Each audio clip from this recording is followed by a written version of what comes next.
Hello everyone, this is Sadhana. Have you ever had that sudden moment when you touch a doorknob and then you get that sudden shock? Well, that's static electricity. And that's what we're going to be talking about in this video.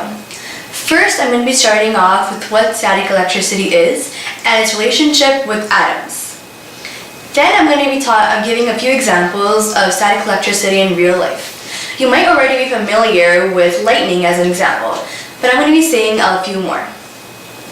Finally, I'm going to be showing you a little experiment, easy experiment of static electricity with just a balloon and tissue paper. I hope you like this video, and please don't forget to like, comment, subscribe, and share this video with your friends. Now we're going to be looking at another type of electricity, which is static electricity.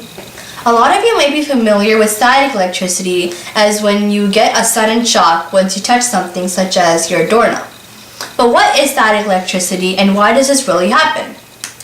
Well, static electricity is basically the imbalance of protons and electrons.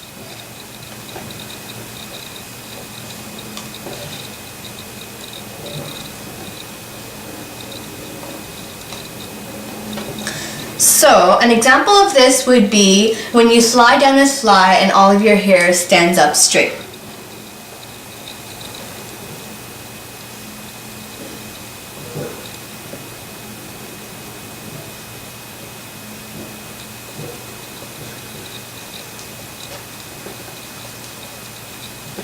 So let's say this is you. So this happens because the friction of sliding has caused a positive charge to build up on each one of your hairs. And since each hair has the same charge, they all try to push away from each other since the same charges will repel. And the repelling from each other is what causes your hair to stand straight.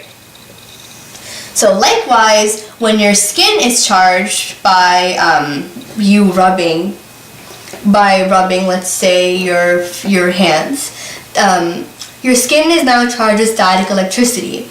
And when you touch something metal, like a doorknob, metal is very conductive and will quickly discharge the static electricity, which is what creates the zap or the small spark. Now we're going to be doing an experiment for static electricity. So for this experiment, you're going to be needing a balloon, some tissue paper that's made into small strips, and you're going to need someone with a lot of hair.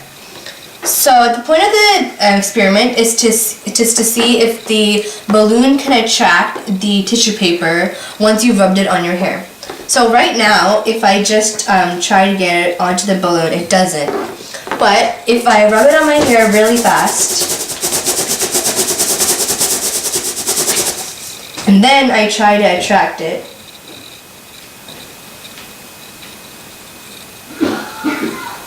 you see that the tissue paper gets on top of the balloon over here.